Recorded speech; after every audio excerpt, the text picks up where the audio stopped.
Welcome, everyone. Good evening. Welcome to the Summer Writers Institute 2021 kickoff.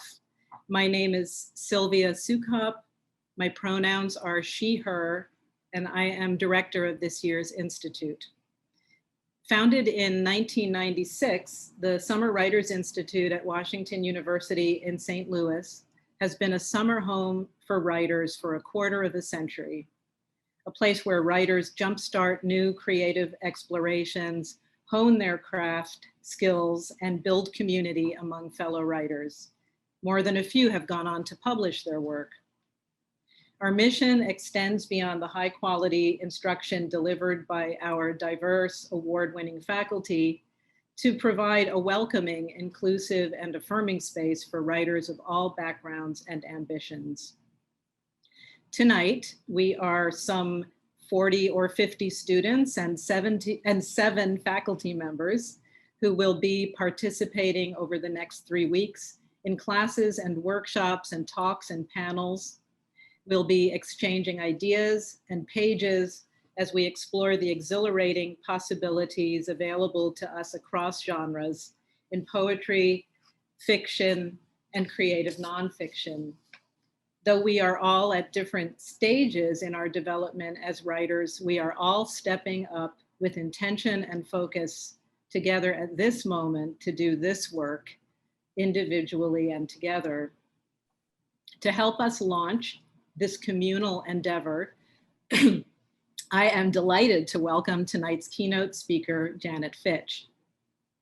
I first met Janet in 2009 when she was a mentor in the Emerging Voices program through Penn USA.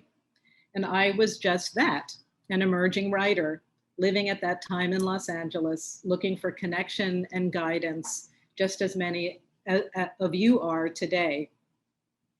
Janet is renowned for her generosity and hospitality.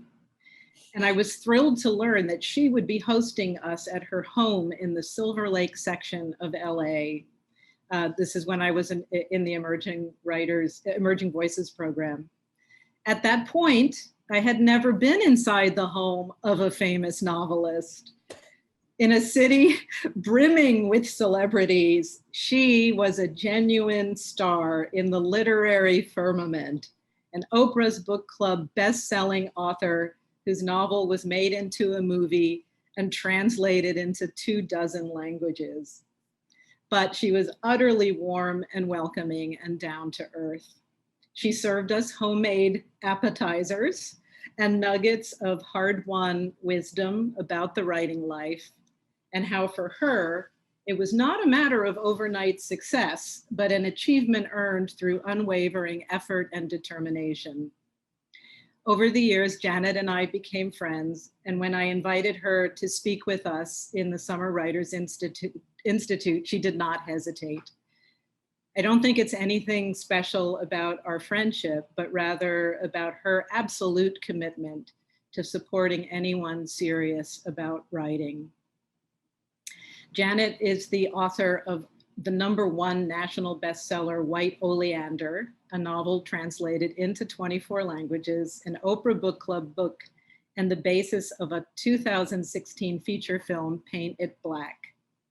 She has also published 2 epic novels of the Russian Revolution, The Revolution of Marina M, and Chimes of a Lost Cathedral. Additionally, she has written a young adult novel, Kicks, short stories, essays, articles, and reviews, and contributed to anthologies, including one that just launched this week, Palm Springs Noir from Akashic Books. Janet is a veteran teacher of creative writing, and you can find her online at janetfitchwrites.com. And you can also check out her free Writing Wednesdays on her Facebook author page. We are so fortunate to have Janet with us tonight, so please join me in welcoming her. Hi, thank you, Sylvia. Thank you, everybody, for having me. It's always exciting to start out a writing conference because, you know, you've been working so hard in isolation often, with your family and people who don't really get it, what you're doing, spending all that time, sweating in front of a computer and being in such a bad mood. So now you're going to be with a bunch of people who recognize that as a normal fact of life. So me, how did I start to do this? I wasn't one of those people who was born to write. I've heard of writers. Oh, I've been working since I was 6 years old. I've been writing stories, and I knew that I was going to be a writer. I thought I was going to be a horse when I grew up. I was a tremendous reader, and I lived in a fantasy world for far longer than my mother thought was necessary. It was a shocker that I wasn't going to be a horse. Being a kid wasn't, everybody told you what to do, and sit here, do this, shut up, blah blah blah blah. But in your books, you could be a pirate, you could be a murderer, you could be a hawk. I loved that. And I was also I had difficulty as a kid telling the reality from fantasy. I couldn't tell the difference between something that had happened and something that might have happened, might very well have happened. And just a little thing could have been different, and then that would have been so. And I had a really hard time telling it apart, and I got in a lot of trouble because of that. I just didn't get it. It was so much more interesting what might have happened. And I utterly believed the things that I made up. One day I was walking to school, and I found a rock on the ground, and I took it to school, and I told everybody that this is a piece of the true Blarney stone. And if you kiss it, you will have the gift of Blarney forever and ever. And they all kissed it. And I forgot that I had made this up. And in my mind, that was a piece of the true Blarney stone. And I kissed it too. And then I had it, So telling stories was all, that was definitely part of my life. And when I was a kid, my teachers hated me. And I didn't know why they did, but they really, I know now. But I didn't at the time. And I had a teacher when I was in 4th grade who really hated me, and I couldn't figure out why. And I wanted her to like me so much. And so I wrote a story, and it combined my 2 favorite authors, Marguerite Henry, who wrote Misty of Chincoteague, King of the Wind, and Edgar Allan Poe. So it was Diamond, Horse of Mystery. And it was about 10 pages long. I illustrated, and I showed it to this teacher, here, you've got to like me. And she took a red marker and gave it a good going over and gave it back to me. And I didn't write again till I was 21. So tip number 1, never show your work to people who don't like you. No, don't try to impress people who don't like you. It's not a good idea. So here I am, 21. Okay, I went to college. I majored in history. And history for me ended up being kind of a backdoor into fiction, because it's writing, it's character, it's bringing the reader into a world, creating, on a big, huge canvas, these outsized personalities. Russian history was my field. And I didn't realize that it was really a backdoor into fiction. I actually ended up writing 2 historical novels set in the Russian Revolution. So big surprise. But I got a student exchange to England when I was my second junior year. I was on the 5-year plan. And I woke up the night of my 21st birthday and realized that I didn't want to become an historian. I wanted to become a novelist. I wanted to be a writer. And my idea of what a writer was Anais Nin. So glamour, the cape, the eyelashes, the amazing lovers, and the travel and adventure, like that was what I thought writing was, not just sitting here in front of a computer in my sweats, typing away. So adventure and romance. So I decided to be a writer. I'd never written anything. Except for history, I'd never written anything. But I was going to be a writer. I mean, this is the way I do things, is I make a declaration. I like plant the flag on the moon, I'm going to do this. I'm claiming this territory for Janet Fitch. And then I have to learn how to do it. I used to do that with jobs too. I'd get jobs I didn't know how to do and quickly learn how to do them. So it was not unfamiliar to me. So then I had to learn to do it. I knew nobody who was a writer. There were no programs. I could eventually, would take some extension programs here and there. I'd read books about how to write. And I made every mistake there could possibly be, because I didn't know any better. I read Poets and Writers. That was my lifeline, Poets and Writers magazine. And I didn't know any better. So I did things like they said, submit to the places you read. So I was submitting my 3-page beginner stories to the New Yorker, Paris Review. Like, what did I know? So tip number 2, send to the places that you think you can get into.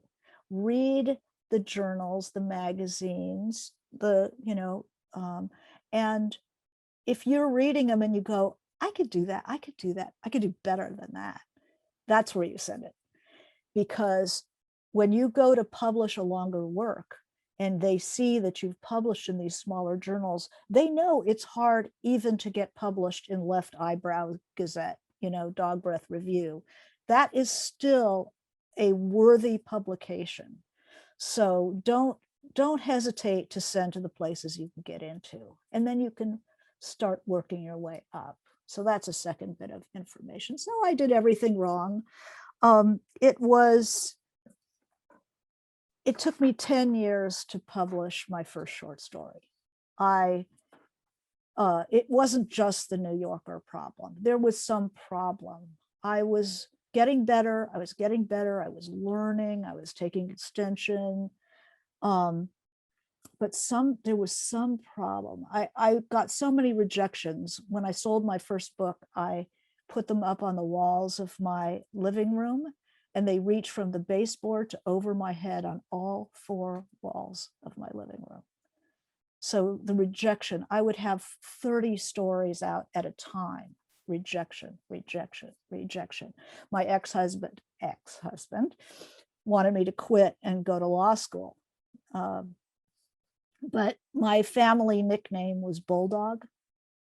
I get started on something, that's just it. I'm not going to let go until I finish. And I'm a really good hater. And I just, can focus on that. That gave me a lot of energy at the time. So I'm learning to write. My kid, my little toddler, I have a family. I'm working. I'm doing all kinds of stuff while I'm learning to write and sending these stories out. And they said at my kids' nursery school that they went around at circle time and they asked the kids what they got in the mail. Oh, we get a letter from grandma. Oh, we get a catalog. My kids said we get rejections, because that was the days where you went to the mailbox. So she saw that. She's an artist now. So she can see what that's like. And then I got a break. About year 10, I got a break. I got a rejection in the mail from the Santa Monica Review. And the editor was a guy named Jim Crusoe, who I know Sylvia. I think Sylvia knows. He's just an amazing guy. And usually you just get rejections. But he actually wrote with the rejection letter, good enough story. But what's unique about your sentences? You know how you know when you're getting an important bit of information? You just can smell it. There was something that he was trying to tell me. And I gotta say, it's a testimony to how thick I am that it took me about a month to figure out what the hell he was talking about. Does he want me to put all the adjectives at the end? You know, does he want me to start every word with the letter B? You know, what's a unique sentence? You know, what's unique about my sentence? I mean, I really could not figure it out. But I knew, I could smell that the keys to the kingdom were in there somewhere. And then I finally realized, oh, the sentence, the language itself, I was writing the story. I was writing the characters. I was, you know, concentrating on that aspect of the craft, but I was not paying attention to the writing of the writing, the actual one word after the other thing. None of the classes that I took discussed it. Nobody, you know, suggested anything about the flavor of language, the music of language, word choice, sentence structure, you know, changing it up to keep it interesting for the reader, you know, style, none of that. And I realized, oh, that's what I like when I read. That's what I read. You know, I read books that have beautiful writing, but it never occurred to me that this was like an important thing that I was missing. And I felt just like, you know, those movies where the guy scrambles to the top of the mountain. Oh God, and he's getting up there and he's out of water and he finally gets to the top, and there in front of him are the white peaks of the Himalayas. And it's like, oh my God, this is just the foothills. I've just reached the bottom of that mountain range. Holy crap. There was a lot I needed to do. But this guy saved my life, my writing life. I started reading poetry. Now, I did not read poetry. I had my favorites, you know, I'd read Sandburg, I'd read Whitman, I'd read, I had a few that were my favorites. But when I was in college, I was in a writing class that there were 18 poets and 3 fiction writers. So we thought of ourselves as sort of the proletariat. You know, we had the heavy boots and the overalls and, you know, all this talk about, do you say a or the? We thought that was so effete, you know, blah, blah, blah. We're like, get in there, you know, making auto parts or whatever we thought we were doing. It was a terrible writing class. The teacher never interfered. But after I got that message about language, I didn't have language. Then I started reading poetry. And I started reading poetry. The poets can't win it with a car chase or, you know, a withheld kiss or, you know, all the other techniques that fiction writers can have to keep people reading. They win it one word up against another word, against another word. And I realized that the poetics of language that was the missing piece.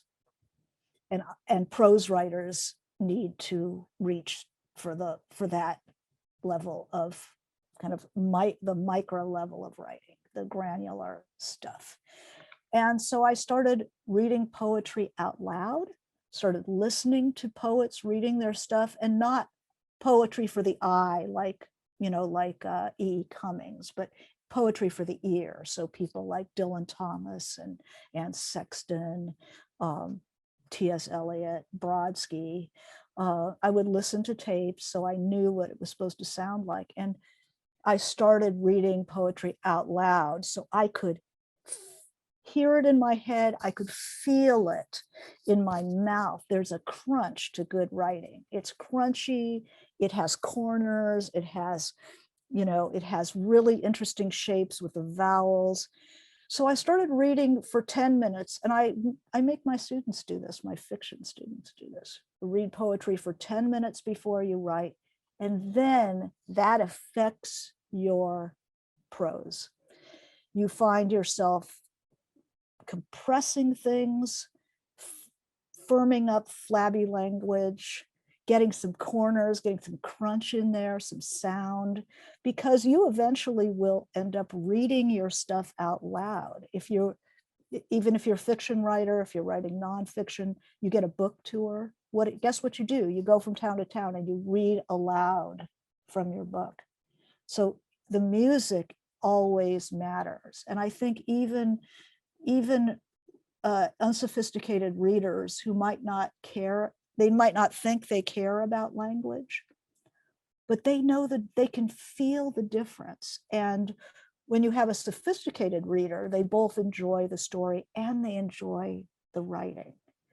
The most delicious thing for a reader, at least for myself, is there's a tension between wanting to move ahead and find out what happens and wanting to reread that sentence again and just love, just enjoy this sentence. So when you work with the sentence and you're really working to do some writing, you're giving the reader that double pleasure that is, so this guy saved my life. I found a teacher who had been a poet before she was a fiction writer. Her name was Kate Braverman, and she didn't care about story at all. She could care less.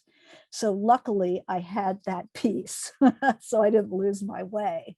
But all she cared about was language. And you read your stuff out loud.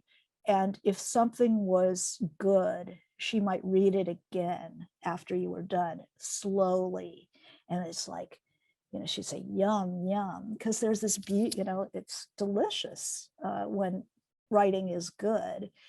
Or she'd say, that's real writing, because you took that extra time, not just writing the story, but taking the time to actually write the writing, and paying attention to the micro. So that's a tip for you guys. Read poetry. I have a couple more tips, and then we're going to open this thing to questions, because I love to answer your questions.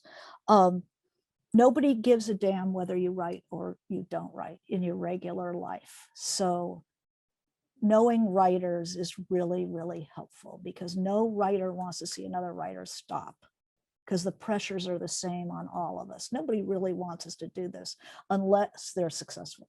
And then the whole deal changes. But you have to be unsuccessful for a long time before you are successful. And people don't seem to understand that. They don't support you until there's a visible result. Well, I don't need you once there's a visible result. I need your support before. So how do you get that respect? How do you get that support in your family, your kids, your husband, your wife, people in your life? You have to visibly respect yourself as a writer. They have to see you working on a regular, consistent basis, or they do not really believe that this is a serious endeavor. If you take it seriously, they will take it seriously, or at least more seriously. And then there is another reason to be writing every day is even 15 minutes a day will keep that work alive. I had a job. I had all kinds of jobs while I was writing. I had a family. I had a skeptical husband who would bug me. I didn't have a lot of free time. So if I had waited until I had, a block of free time, I never would have gotten any writing done. Because I choke up. If it's been 3 weeks since I've written, it takes me a whole day to warm the story up again. But if you take 15 minutes every day, just find 15 minutes while your family's watching TV, let them watch TV by themselves. Take 15 minutes and just dust it off. Just change a few words. Just get back there and kind of tickle it and warm it up again. So you'll find sometimes it catches on and you keep going and you get a whole hour in, get an hour and a half in, get 2 hours in. But even if you only get 15 minutes, like before work or during lunch, instead of going out to lunch with your coworkers, I don't know if people are doing this anymore. You tickle that work and you dust it off. Then when you do have more time, it's alive. It's meeting you. You don't work that hasn't been worked on for a while develops kind of a shell on it that you have to crack it open again. And that takes a while to get back in. So it's better just to keep it alive. It's easier to keep a patient on life support than it is to resurrect the dead. So just a word of encouragement there. And then one more thing. Okay, we're doing good. One more thing is you're going to be in workshop. Now, one thing that comes between writers, and it's just part of life, is some people are incredibly good writers. It just is true. And they're going to be in workshop with you. And it's like, oh my God, I wish I was them. I wish I could write that story. I'm writing a story about somebody who broke their father's golf trophy, and they're writing about Fallujah. How can I raise my head? How can I bring this story in? The envy.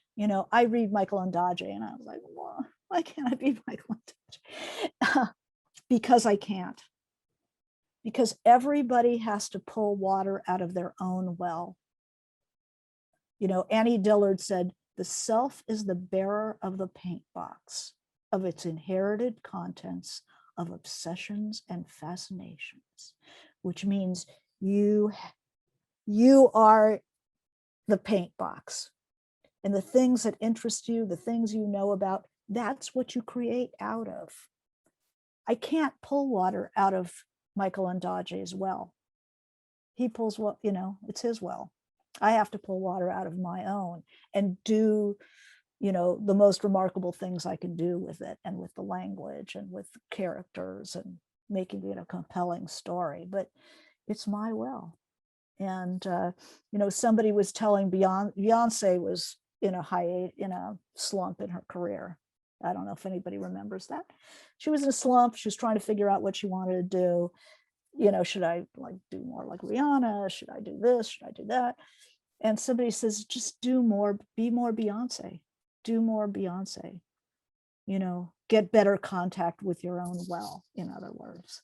So don't feel jealous of people, because you can't be them. You have to do your own stuff. So rather than go on anymore, I'd love to have your questions, and Sylvia and I will field them and see what we can do.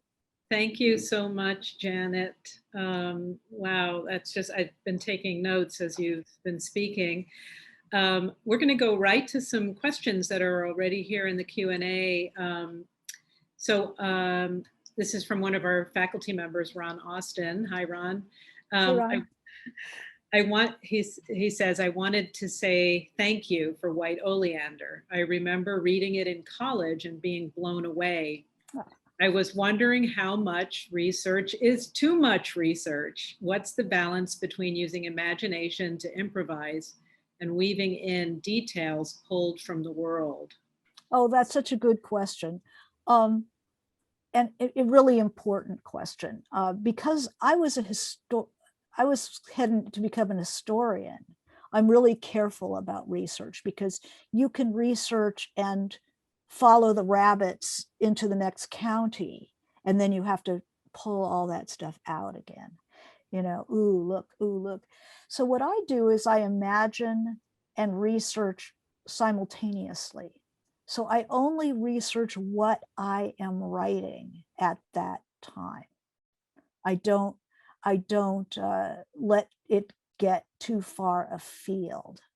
I need to know what I'm talking about to be able to imagine. If I don't know, I start waffling. It's kind of unclear, so I don't know what to say. I don't know how to make up something if I don't actually know what the reality is. Because what I'm making up is the story, not the world. I want to know the world for sure. And then, but where do you stop is when you start looking for the answer and it's not there, it's because you just need to make it up. So, it's always a dance, it's the dance between the research and the imagination. But the research will give you the confidence to make it up.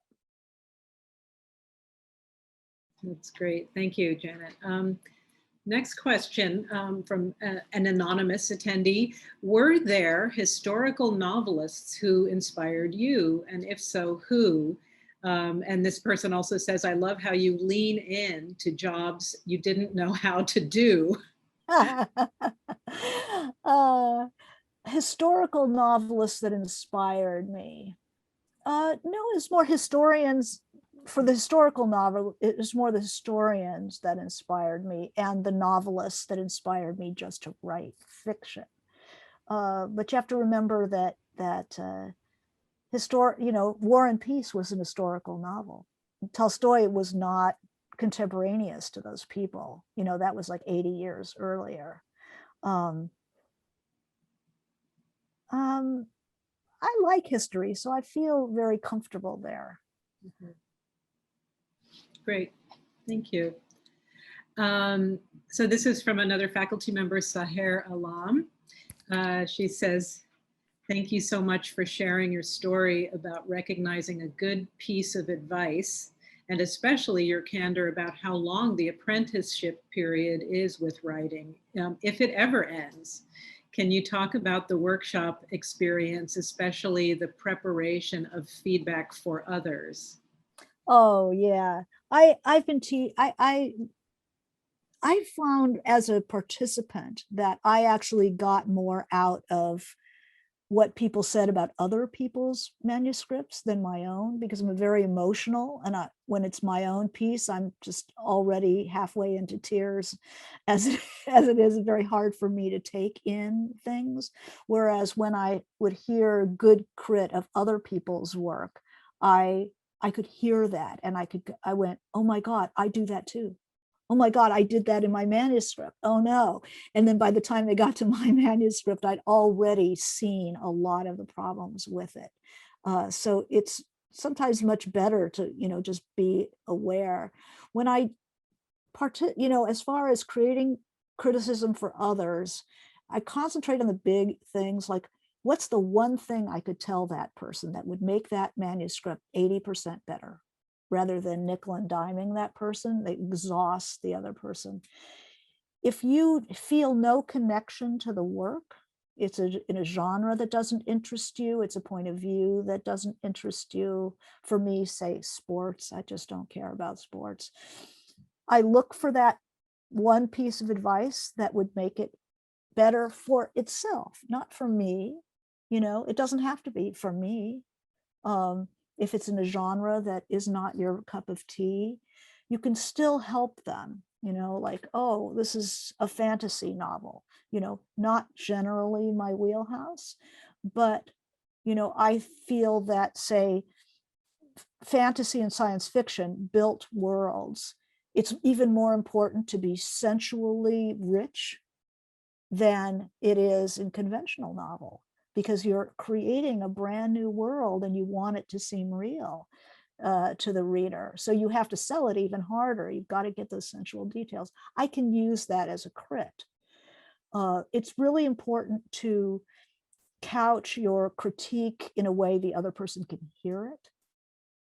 Because if you're going to be presenting material in a way that they're just going to think you're a jerk, you might as well not give them the critique, because it's not a performance, it's to help that person. And if it's not going to help the person, just pass, So there's a couple of things. Thank you. Our next question is from Patrice Odom. I believe that she's a student in the program. How do you start? Just the very first sentence or paragraph. instead of this book is about, or in this essay, or to begin with, what makes a good beginning that makes someone want to keep reading?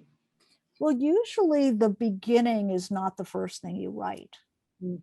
Usually you just get in there and start slugging. And then once you know kind of the shape of it, then you'll go back and shape the beginning. A lot of the novels that I've written usually start with a short story. And sometimes it turns out to be the center, then that would become a short story. And then that might still have more room to grow. That might be the center, it might be the climax, or it might be the beginning. And often I'll start with a situation that's wound up in a certain way.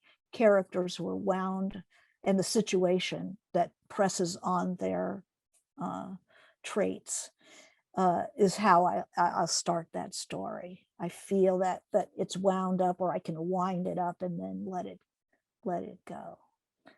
So the situation is an important, and the match between the character and the situation.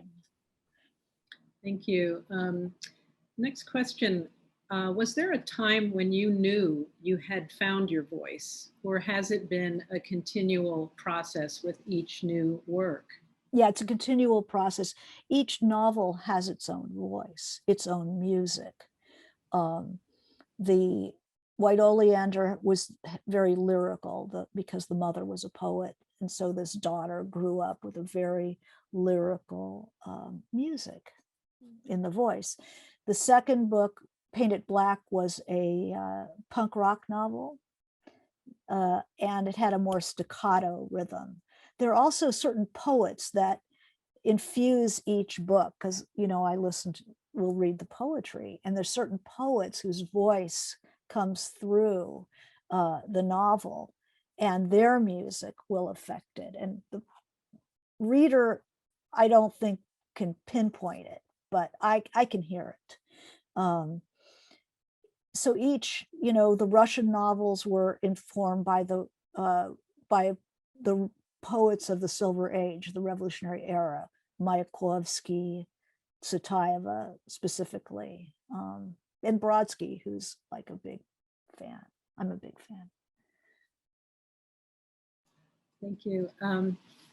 So story versus writing sounds like the eternal tension of form and substance.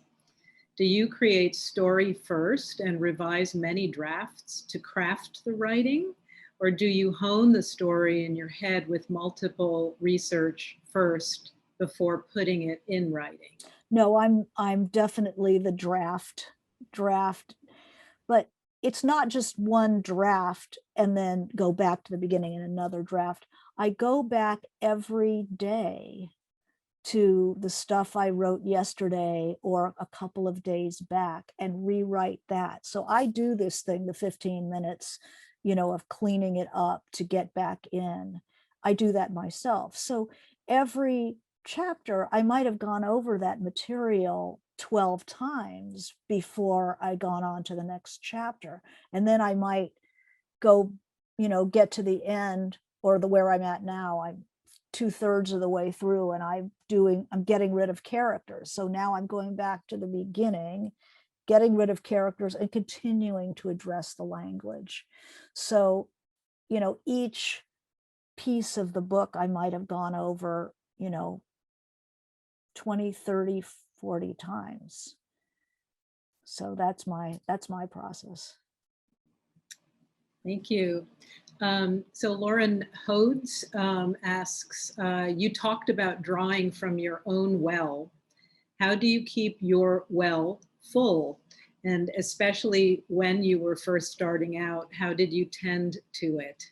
Oh, what a beautiful question. Every artist has to feed the well. I think of it as just putting oxygen in the water. Like in the Russian novels, research was part of the oxygen. It kept me in the period. I'm reading more about the period. I'm getting details about the period. I needed to continually do that. Sometimes you just feel divorced from your own soul. Sometimes your own life, you glaze over, you know, you can't feel the creativity.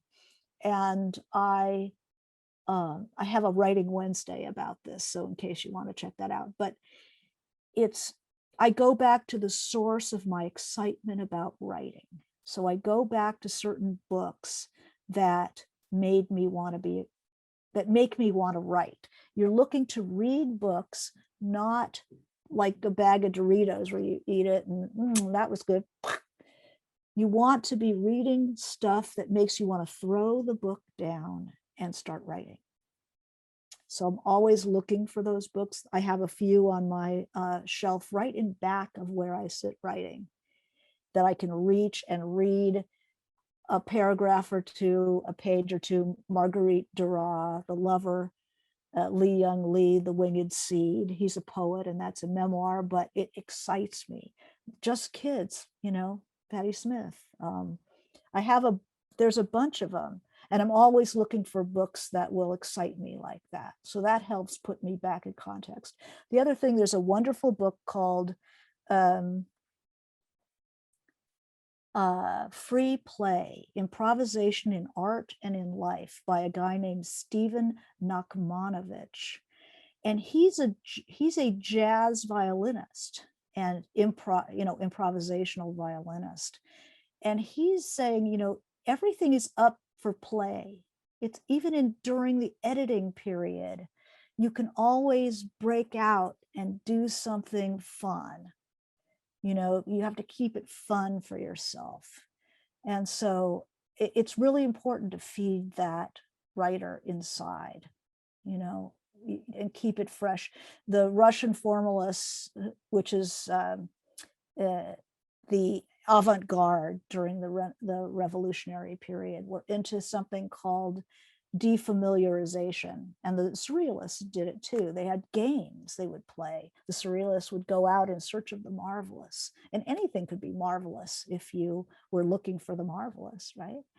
So keeping it fresh, realizing you can break out and do things whatever you want at any time. You can improvise. That really helps. That's wonderful. I like that recommendation. Next question. I am an emotional writer like you. How do you keep believing in yourself as a writer when you're feeling discouraged? I am a good hater. And whoever makes me feel like makes me feel small, anything, you know, like that. It's just anybody puts me down. It's like,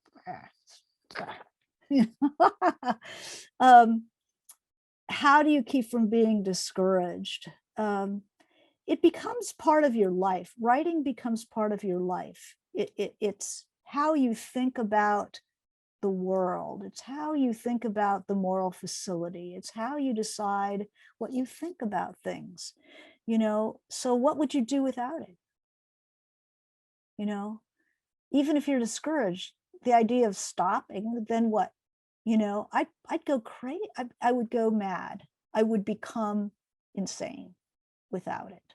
I need those tools to be able to figure out it gives you writing gives you the ability to stop and think more deeply about life and what you actually do think. Most people don't have time. Most people don't have the attention, the training, or the interest. They're just go, reacting to stuff as they come in. Whereas we writers want to go, hey, wait a second, let me process this. Let me think, what do I think? And without the ability to sit creating a poem or a story or an essay, it gives you a chance to go deeper and think about the boundaries of things and think about the origins of things and the roots of things and how they affect you. What would we do without it? Thank you. Next question is from Leslie McCarthy. I loved what you said about reading poetry for 10 minutes before writing to get into the sound and cadence of language. And you mentioned some of the poets that you read. Do you remember what particular poems resonated with you, or can you recommend a few poems to start with? The poem that what I always recommend is Dylan Thomas. They're recordings of him reading his own stuff, and you've got to hear that. You've got to hear that to believe it. You know, you talk about music, he sings that, his work. And I use a poem called The Ballad of the Long-Legged Bait with my classes because it's really long. It's like, you know, it's like 5 pages long. So there's definitely 10 minutes of reading there. And so listen to how he reads it and then try reading it yourself out loud. And just the corners, the shape, the crunch in your mouth. I mean, it's crunchy granola, you know, and then you read your own stuff and it's like oatmeal. It's like, oh, I can crunch this up a lot. So yeah, I recommend The Ballad of the Long-Legged Bait. I recommend listen to Anne Sexton. There's a poem called The Little Peasant. Oh my God, it's so beautiful. And the corners again. And then there are prose writers who are super crunchy. I think Rachel Kushner is a real crunchy writer and way worth reading some of that stuff out loud. Great, thank you. Let's see, we have 2 more questions sort of in the bank here. I'm just checking the time. We're doing good. Yeah, I think we're good. We'll answer these 2 questions and then we will wrap up. Are there any writing habits that have, and this is from Jonesy Johnson, are there any writing habits that have been nourishing with one novel and diminishing with another? Has that changed how you come to the work? Oh, that's interesting.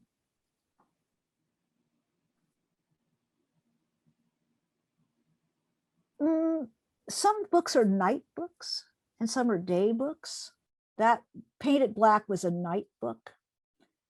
I needed the quiet to be able to do that. I think that the habits are pretty much the same, you know, it's just sitting down and doing it. But each book, the needs are so different. The voice is different. The tools are different. You're always a beginner as a writer. Every book is a first book. You know, so it's like, imagine being a carpenter and having to build your tools for each table that you make. You're building your tools anew. So it's why it's a lifetime. There's room for lifetime of writing. I would get bored. When I master something, I'm done with it. But you never master, you're always a beginner. And that keeps it super interesting. Thank you. So this will be our final question. This is from Pamela Morelos. How do you know? Oh, this is perfect. How do you know when the book or story is finished? Oh my God, it's such a tough thing. And it never gets easier. If you're working on a long project like a novel, you tend to go past the ending because it's like running. It's hard to stop running if you've been running for a long time. You just keep going. And then you might realize, oh my God, no, that was the ending. Sometimes you come across it, you write a line, you go, oh my God, that's it? That's the ending.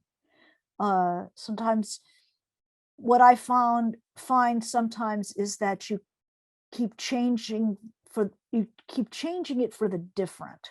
It doesn't get any better. You just keep changing the ending, you change it, and it's just not getting any better because it's done. It's done. And that's when you have to let go, because it's just not right. But I'm also always listening for what I call the big gong.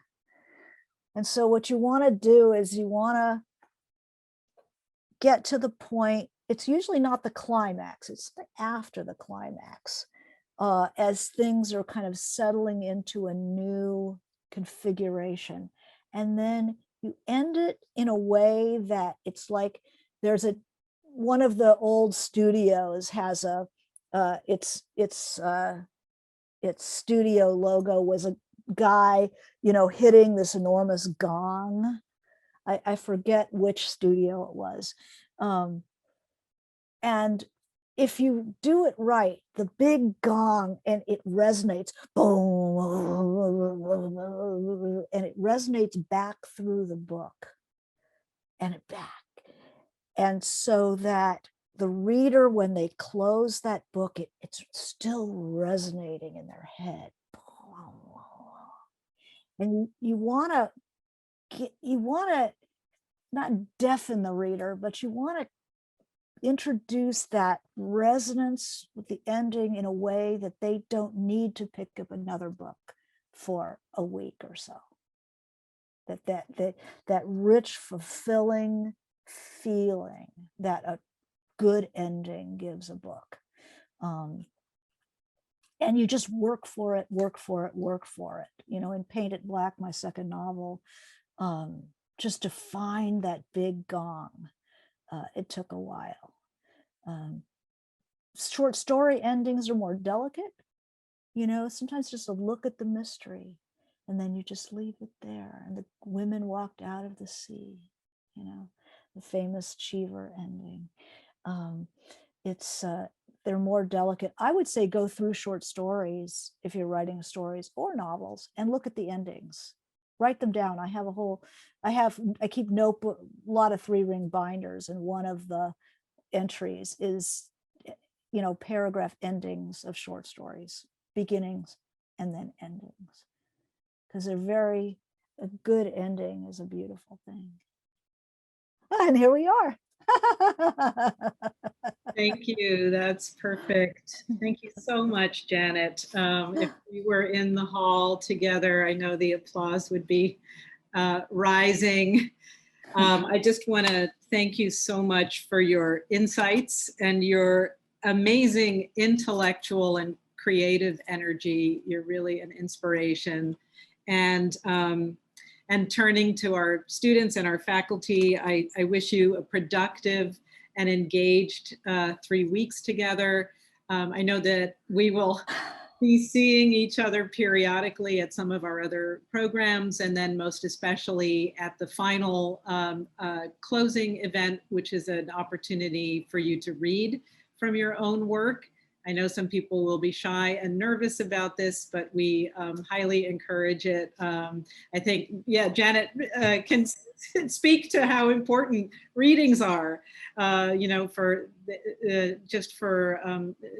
part of the building blocks of community, to kind of witness each other's work, to support each other, and to be brave with each other. And this is the perfect environment in which to do that with your peers in this Summer Writers Institute cohort. So I think that's all we have for tonight. I want to thank again John behind the scenes for all his help. Thank you so much, Janet. Good luck to you on your next projects. And thank you so much for being with us tonight. Really appreciate it. Thank you. And good luck, everybody. Good night. Thank you.